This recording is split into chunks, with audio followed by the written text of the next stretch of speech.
Hey guys, how's it going? Welcome back to Seed Plate channel. Today's gonna be a weird one. We're gonna do a very short little vlog so I can update you guys on how life is in Austin, Texas post ice storm. So yeah, let's just get into it. If you don't know, now you know. Central Texas, actually all of Texas, got a really wild winter storm. And because people here in this part of the country don't really manage their trees properly around their properties, there were lots of trees that fell and caused everyone to not have power. So we are currently on hour 51 or 2 of no power. Our power went out at 7 a.m. on Wednesday. I am filming this at 10 a.m. on Friday. So I'm gonna talk about some of the damage. I'm gonna talk to you about what I did with my trees and my seedlings. Before I talk about any of that, I do wanna say this is different than the 2021 freeze because the temperatures are higher. Like, we're literally fully thawed and it's gonna be 70 degrees tomorrow. We're in different territory for sure. And I understand I'm very privileged. We've been staying at a friend's house with the dogs and working there and being able to use their Wi-Fi and their heat. So there's that. But we'll talk about all the planty things and then I'll give you like the personal update at the end. So if you've been here before, you know that I'm a big not fan of the unmanaged trees in our backyard. They're not our trees, so we can't really do anything about it. So let me just show you. So first things first, that tree came down. And that one's not gonna be fun to break down. I'm shocked that this branch didn't come down. It was literally touching the ground. The top of that tree has come down, which is very precarious. We're not sure when it's gonna finish coming down. And then that is snapped and like twisted. So we're probably just gonna finish pulling that guy down at some point. But the devastation it's very real. We were literally sitting in our house just hearing branches break. I'm not gonna show you our front yard because like internet safety, but I wanna show you from the backyard, the front tree. We have this massive oak and it's messed up. So like, I'm pretty sure the top of it snapped off like right there and it's just sitting in the tree right over here. We've got just like a bunch of branches sitting in our front yard that we're gonna have to break down. None of them hit the house, thankfully, but there's definitely some still like stuck in the tree that we're gonna have to cut out some way, somehow. So let me show you my fruit trees. Honestly, this is like apple mint. This is totally fine. These are some figs that are totally fine. Like, they're perfectly fine. My plum is fine. Like it's still got leaves on it, which is wild. A little bit of damage, nothing crazy. My blackberries, totally fine. They were even putting on like new growth that was just covered in ice. Fine. I did move my citrus trees under the patio just so they wouldn't get covered in ice. And they are totally fine. Like, you would have never known.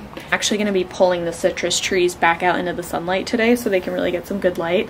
But let me show you.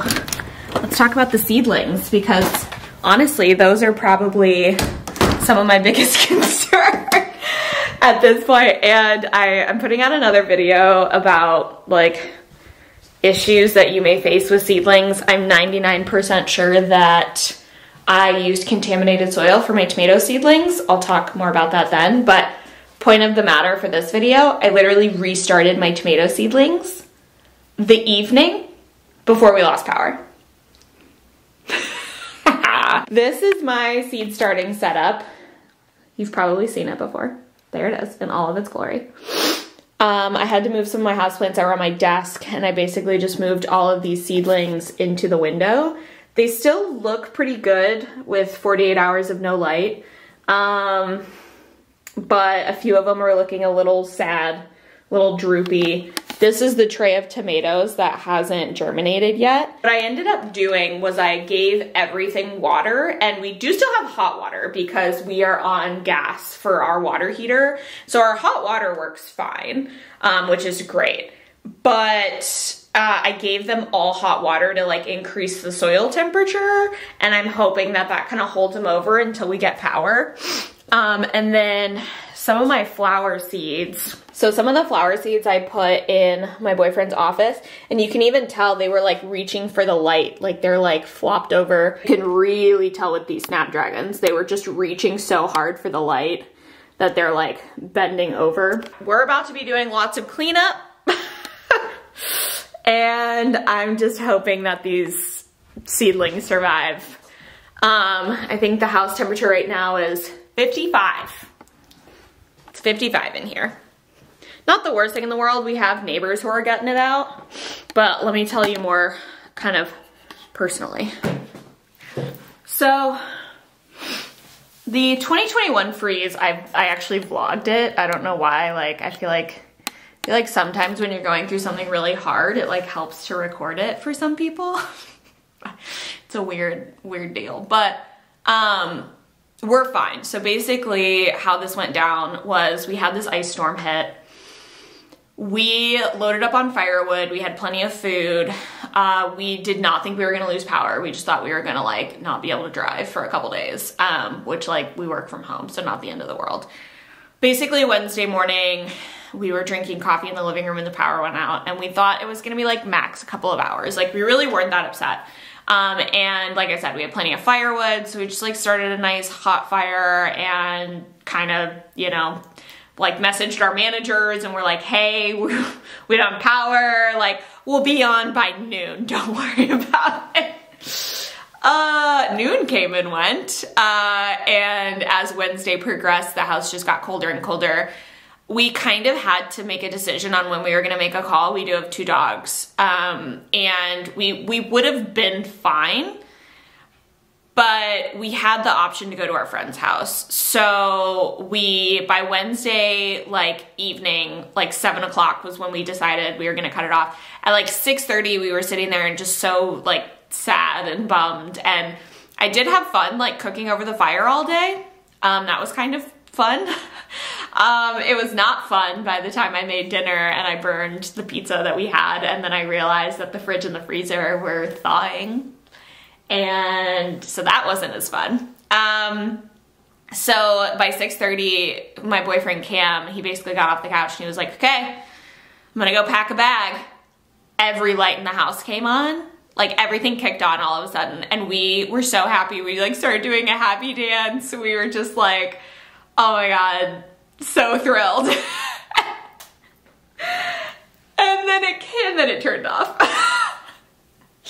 I mean, but like literally the whole day we would hear like cracking and like breaking, and you would just hear branches falling. And I mean, in all seriousness, the neighborhoods are totally devastated. Like there's so many people without power. I think when I looked this morning in Austin, there's still 140,000 people without power. A lot of it is not because of the grid, like it was a couple of years ago. It's literally people not managing the trees on their property, the energy company not managing the trees by the power lines, the city. Like, I don't really care whose fault it is at this point. I just want power back so I can be in my own house. So we basically went to our friend's house on Wednesday night and stayed the night there. It was ironically one of the friends that we rescued out of Snowpocalypse in 2021. I vlogged it all. I'll leave the link below if you're morbidly curious, but basically in 2021 our friends were like a mile away from us and they didn't have power. It was 3 of them and 2 dogs, and Cam got in his Jeep, and thankfully he's from the Midwest so he knows how to drive in this stuff, but he got in his Jeep, put it in 4-wheel drive, and went and rescued them because they were literally just like freezing. Their house had gotten down to like 40 degrees. So anyways, kind of repaid the favor, I guess, a couple years later. So we've been staying at his house. We really thought that yesterday, Thursday morning, we were like, surely we have power. We literally packed up, got all of our stuff together, drove 15 minutes back to our house, nothing. It was so devastating. You know, and we live in a world full of like very modern conveniences like power, but you just don't really understand how hard Mother Nature can be until you like don't have those conveniences, right? So we came back, we still didn't have power. We realized our fridge was leaking because everything's thawing. And so we basically just collected a bunch of stuff. I started a fire. Cam went out to go find us breakfast and coffee, which, like, bless our favorite taco place, El Taquerito on First Street in Austin, Texas. Go there. Give them fat tips because, man, every time I've needed them to be open, they are magically open and I don't know how. So we scarfed down breakfast tacos and coffee and then basically got all our stuff and went back to our friend's house for the day yesterday.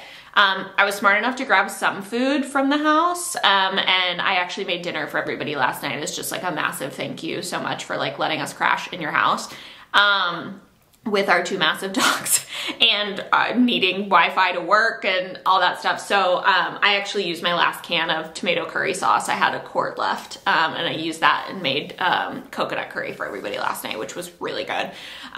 So then, you know, we kind of lost hope. Our friend who, like, lives close to the house came by yesterday to basically, like, look in the windows to see if any of the lights were on yet, and they weren't.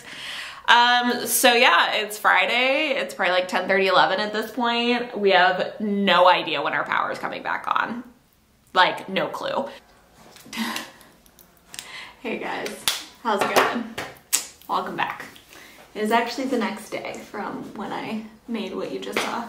And we got power back last night. Basically, we got a text from the power company saying your power's back on. We texted our next door neighbors, they confirmed, and we came back. So we're back in action. A couple things I've been thinking about a lot, and, like, I don't want to go too down the rabbit hole to, like, finish this whole story up, but, like, at the same time, a couple of things. So the food that I'm not, like, a prepper, like, I don't really participate in that level of life, but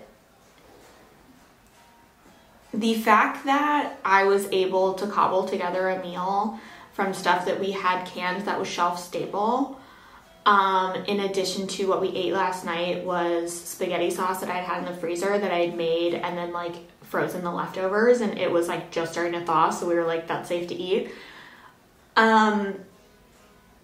We literally were able to eat for a couple days, and even the day that we stuck it out here, I had soup that I had frozen, that I had homemade. And so, like, I know a lot of people talk about food security, and this, I feel like, was just one of those, like, lived examples of food security, and the fact that, like, I didn't know that I was ready to go through something like that, but, like, I was. So yeah, we're home. I've gotten the house cleaned. I've gotten the fridge cleaned out. Unfortunately, we had to throw away a lot of stuff, the freezer. But the house is totally fine, and we just have to start the cleanup process. So one of the funny things that happened is I didn't realize how dirty the floors were because the lights weren't on.